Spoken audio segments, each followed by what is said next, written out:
Here we have a mechanism that consists of two 3 kilogram wheels connected to a 2 kilogram bar as shown.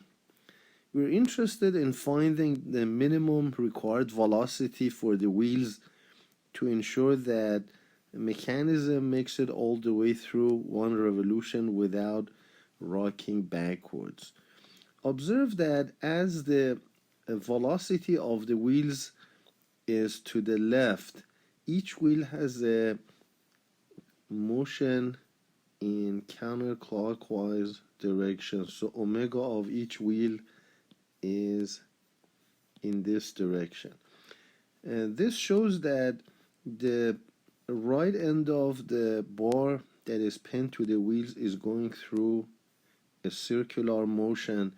Now, if the initial velocity of the wheels is not enough, this point is going to go up to a point and then velocity is going to reach zero, then the system is going to rock backwards.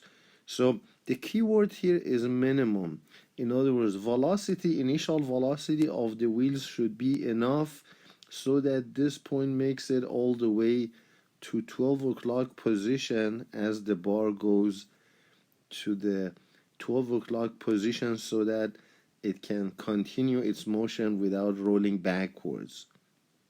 This means that vertical elevation of the bar should be this distance from here all the way to there. In other words, final velocity can be zero no sooner than 12 o'clock position, which is here. Therefore, delta H is this value, which is going to be 2 times 15 centimeters or 0.3 meters. So the bar is going to be in this position as the system moves to the left. Now, if I draw the initial velocity of the wheel, let's say of this right one, call it V sub W, its radius of rotation is the same as radius of the wheel, which is 0.3 meters. Observe that here we're assuming there is no slippage, therefore V sub the wheel equals to R omega. Now, if I show velocity of this point of the bar, which is to the left, and call it VB, VB has a radius which is 15 centimeter or half of the radius of the wheel. Therefore, VB equals to R over 2 omega. In other words, velocity of point B of the bar is half of velocity of the wheel because its radius of rotation is half of radius of the wheel. So I can write VB equal to 1/2 VW, and I can also write omega as linear velocity of the wheel divided by radius r. So let's write the work energy principle relationship, which shows that W work of the forces or loads equals to change in kinetic energy plus change in potential energy. Note that in order to find the minimum required velocity, final velocity must be zero at the top, the 12 o'clock position.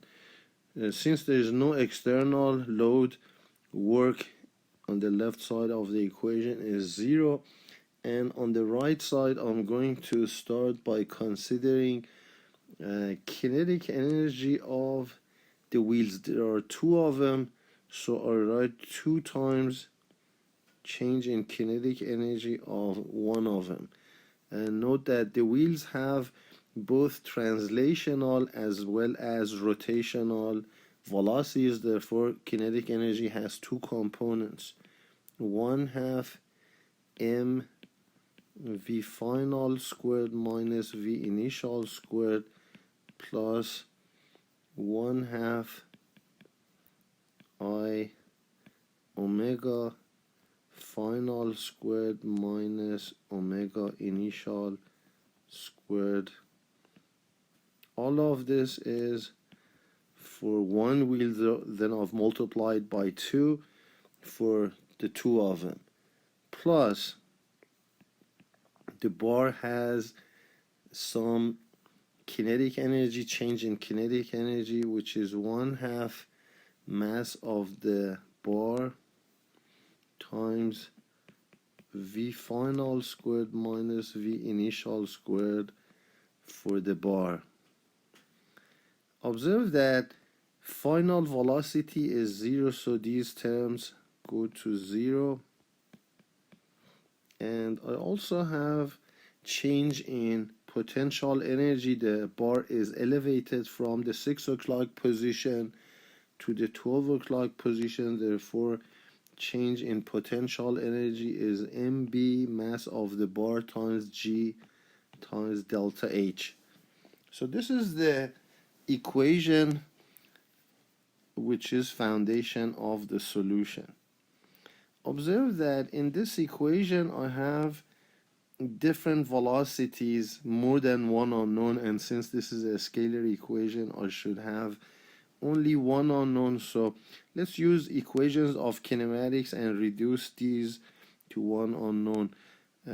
If I simplify the equation, this 2 cancels that 2. I have minus m v w squared minus I omega w omega of the wheel squared, and then I have plus, or I should say minus because final velocity is 0, minus 1/2 mb v bar squared plus mb g delta H. Now note that here it seems like I have too many unknowns. This is one unknown, this is another, this is the third, but I can take advantage of equations of kinematics and reduce these to one unknown. So let's go ahead and plug in and write minus mass of the wheel times velocity of the wheel squared minus I. I is 1/2 mr squared, 1/2 mr squared times, instead of omega now I plug in v sub w squared over r squared. This is what I'm plugging for omega. Minus 1/2 mb vb. vb is 1/2 of v sub w, so I write 1/4 of vw squared plus mbg delta H. So now all I have is one unknown. I can plug in and solve for it.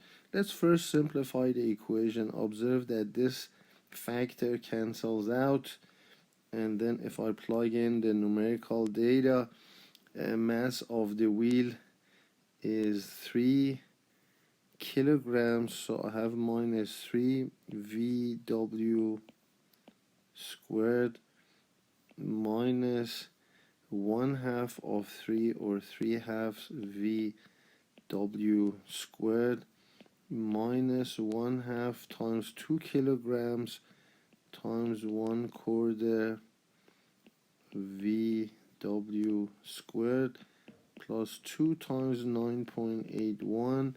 Delta H is 2 times 15 centimeters or 30 centimeters, which is 0.3 meters, equal to 0. Observe that the first three terms are negative. This is positive. I can throw the first three terms to the left side of the equation and write them as v sub w squared times, I have a 3 plus 1.5 plus 1/4 equal to 2 times 9.8 times 0.3 is 5.886.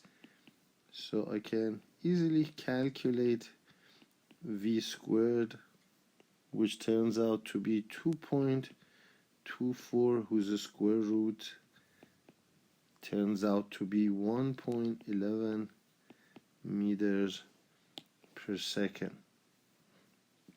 So this is the initial velocity of both wheels.